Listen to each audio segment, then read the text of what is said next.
সুপ্রিয় দর্শক, আপনারা দেখছেন এসপিএন বাংলা টিভি। দেখুন ও সাবস্ক্রাইব করুন এসপিএন বাংলা টিভি, দেশ ও মানুষের কথা বলে।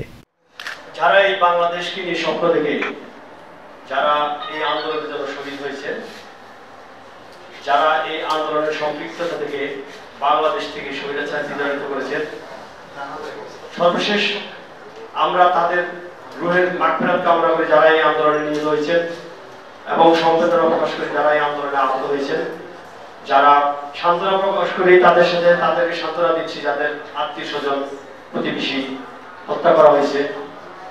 ধন্যবাদ। আজকের অনুষ্ঠানের সম্মানিত সভাপতি জনাব এইচ.এম. মনিরুজ্জামান, চেয়ারম্যান আন্তর্জাতিক মানবাধিকার ফাউন্ডেশন, আজকের অনুষ্ঠানের প্রধান অতিথি অ্যাডভোকেট রুলপুর রিজভী ভাই সহ আজকের এই অনুষ্ঠানে উপস্থিত গণ্যমান্য ব্যক্তিবর্গ, আসসালামু আলাইকুম।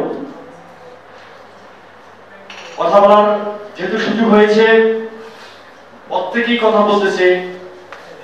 এত পরিমাণে অপকর্ম এই শেখ হাসিনা তার এই প্রিয় এই 16 বছর করেছে, যেটা আমি একা কতটুকু বলবো, যেটা নদী যদি তিস্তা সকল পানি দিয়েও দেখা হয় তাও হবে না, যদিও তিস্তার পানি আমাদের নেই।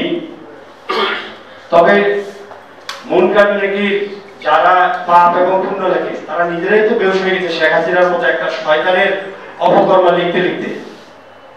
কারণ যে দেশে শেখ হাসিনা থাকে, শেখ হাসিনার মতো শয়তান থাকে, শেখ হাসিনার মতো একজন ফ্যাসিস্ট সরকার থাকে, সেই দেশে শয়তান থাকে না, কারণ শয়তানের কাছে বিতাড়িত হয়ে গেছে অনেক আগে। তবে দুঃখের বিষয় হচ্ছে আমরা সেই শয়তানকে শাস্তি দিতে পারি নাই।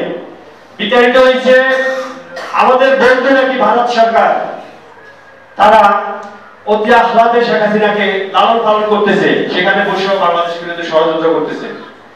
আমার আহ্বান থাকবে, এই ফ্যাসিস্ট খুনি শেখ হাসিনাকে ভারত থেকে নিয়ে এসে এই দেশের মানুষের খুন, হত্যা এবং যত ধরনের অন্যায় অত্যাচার অনিয়মের জন্য তাকে ফাঁসির মঞ্চে না চড়ানো পর্যন্ত এই গণতন্ত্র এই আন্দোলন আমাদের থামবে না। আমরা আমাদের আন্দোলন চালিয়ে যাব শেখ হাসিনার যতদিন পর্যন্ত মৃত্যুদণ্ড এবং ফাঁসি কার্যকর হয়ে এই দেশের মানুষের উপর জুলুম, অত্যাচার এবং নিপীড়নের বিচার না হবে। আপনারা কি সবাই একমত?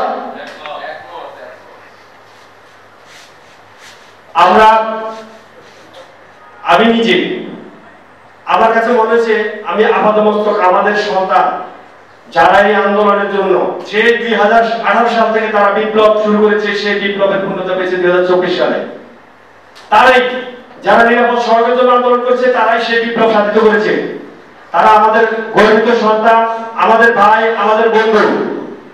ছোটখাটো ভুল ত্রুটি থাকলেও আমরা কিন্তু তাদেরকে মার্জনার চোখে দেখবো, কারণ আমরা যে সোনার বাংলা করতে পারিনি, যারা আমাদেরকে সেই স্বপ্ন দেখিয়েছেন এবং সেই সোনার বাংলা বিনির্মাণে তারা দিনের রাত কাজ করে যাচ্ছেন, আমরা তাদের পাশে থাকতে চাই, তাদের স্বপ্নের বাস্তবায়নে আমরা তাদের সাহায্য করতে চাই। আমরা যেন বলে না যাই অন্যায়, অত্যাচার, জুলুম এবং নিপীড়ন, নির্যাতনের সাগরে আমরা ডুবে গিয়েছিলাম। রাজনীতি থাকবে, কিন্তু দেউলিয়া করার রাজনীতি, নিয়মবিহীন, নীতিবিহীন, আদর্শবিহীন যে রাজনীতির কারণে দেশ ডুবতে বসেছে, সেখানে আমাদের এই সন্তানরা একটি সুন্দর সোনার বাংলার বিনির্মাণে তারা কাজ করেছে, কাজ করে যাচ্ছে।